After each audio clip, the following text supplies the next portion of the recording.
E nós seguimos com a série de entrevistas com os candidatos ao Senado que tenham representatividade no Congresso Nacional. Por ordem de sorteio, realizado com os representantes dos partidos, hoje é a vez do professor Nado, do Avante. O senhor tem 10 minutos para responder 5 perguntas e vamos começar a contar o tempo a partir da primeira resposta. Vamos lá então para a primeira questão, falar sobre reformas. A reformulação da legislação tributária, né, é discutida no Brasil aí, olha, há algumas décadas. Tudo indica que a apreciação dessa matéria vai ficar para o ano que vem. Se o senhor estiver lá no Senado, como pretende contribuir para que a população pague menos e receba mais serviços e de qualidade? Boa tarde. Boa tarde, Samuel. Obrigado à Record pela oportunidade. Quero dizer que a reforma tributária está no centro das preocupações do Senado Federal para o próximo período e certamente aquele que for eleito tem de ter essa preocupação. Um ponto central é a taxação de grandes fortunas. Eu acredito que se nós tivermos 0,5% das fortunas acima de 20 milhões, poderemos arrecadar perto de 40 bilhões. E aqueles que têm essa competência, esse talento para amealhar essa pequena fortuna, poderão seguir com ela, mas darão uma contribuição complementar, fundamental para equilibrarmos, né, a desigualdade que já é tamanha. Segunda questão, vamos falar sobre competitividade, candidato. O Rio Grande do Sul ocupa a 9ª colocação no ranking de competitividade dos estados, elaborado pelo Centro de Liderança Pública. Estamos na última colocação em 2 quesitos, que é o potencial de mercado e a solidez fiscal. É possível reverter esse cenário com a ajuda do Senado e como? Olha, o regime de recuperação fiscal, de alguma maneira, né, vem para equilibrar essa questão. O que nós não podemos aceitar, no entanto, é que a dívida resultante da renovação entre o governo do Estado e o governo federal dá na casa de 89 bilhões. O problema não é só a solidez fiscal, é solidez fiscal e capacidade de investimentos. E, lamentavelmente, isso não ocorre hoje no Rio Grande do Sul. Questão número 3, meio ambiente, sustentabilidade, a redução no número de servidores dedicados à fiscalização do meio ambiente em órgãos como, por exemplo, o IBAMA, o ICMBio, foi apontada por estudiosos como um dos principais problemas do setor nesses últimos anos.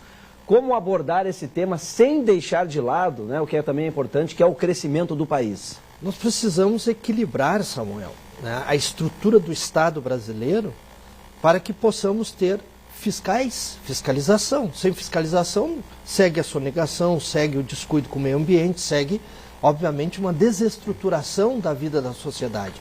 Portanto, é preciso ter um funcionalismo bem remunerado, uma estrutura de Estado capaz de fiscalizar também na área do meio ambiente. A gente precisa preservar o meio ambiente, mas também precisa cuidar para que a economia ande, né, a galope, consiga trazer frutos para a sociedade. Dá para conciliar os dois? É possível e necessário, né? Não pode descuidar do meio ambiente e temos de ter potência para crescimento econômico.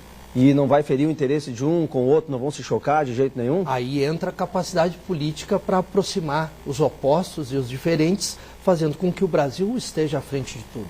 Muito bem, muito bem. Questão número 4, nós temos ainda 7 minutos para responder as 2 questões.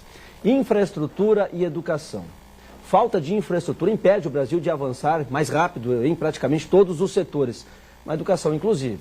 Só aqui no Rio Grande do Sul, mais de uma centena de escolas fechadas por falta de condições de operar. Tem goteira em escola, fios que foram levados e não foram repostos, condições precárias. Quais propostas o senhor pretende apresentar para qualificar o repasse de verbas para esse setor, partindo do conhecimento que o senhor adquiriu na sala de aula?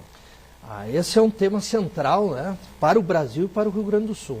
São 111 escolas fechadas. Aqui mesmo no Vale dos Sinos, o Pedrinho, a Escola Estadual Pedro Schneider, está fechada. Mais de 1.200 vagas desassistidas, crianças abandonadas. Nós não podemos aceitar isso. Em Venâncio Aires não é diferente, em Guaíba não é diferente. São 111 escolas fechadas, mais de 300 em situação de precariedade.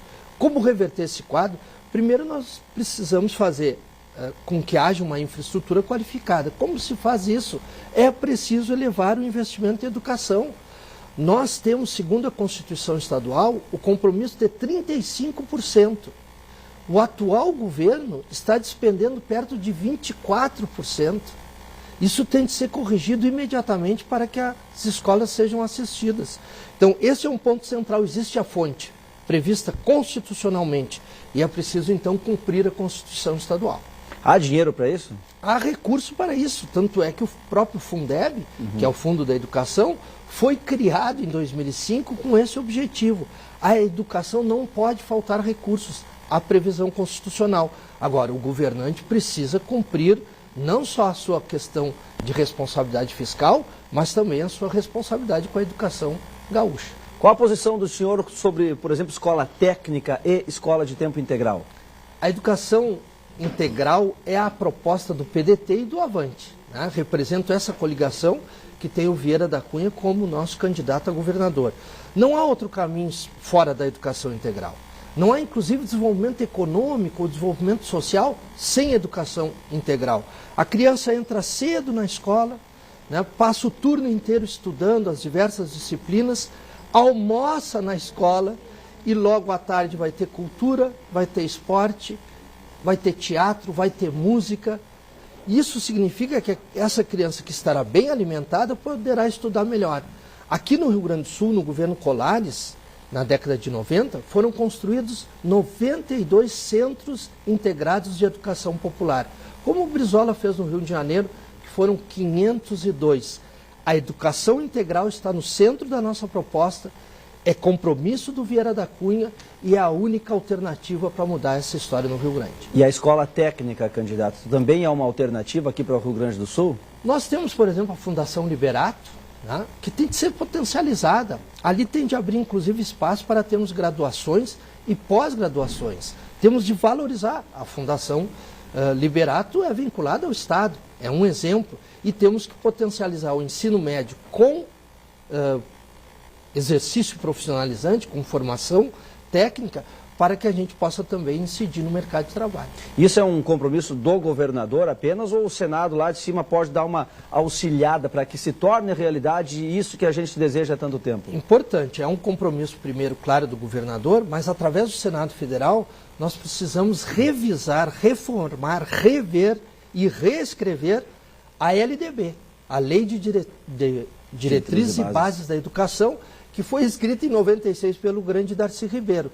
Nós precisamos rever. Em 96 nós não tínhamos essa era digital, né, que hoje toma conta de todos os espaços da sociedade. Então é preciso adequar, adaptar a nossa lei, a LDB, à realidade atual. Mas eu não tenho dúvida que o Senado Federal tem um papel decisivo. E se nós tivermos essa oportunidade, vamos incidir diretamente. E ainda lá no Senado é possível trabalhar pela valorização salarial do professor? Isso é urgente, né? Aqui no Rio Grande do Sul nós tivemos o salário transformado em subsídio e praticamente terminou o plano de carreira. Foi isso que fez o governo atual. Nós queremos combater, reverter esse quadro e rediscutir com o conjunto dos professores e professoras um novo plano de carreira.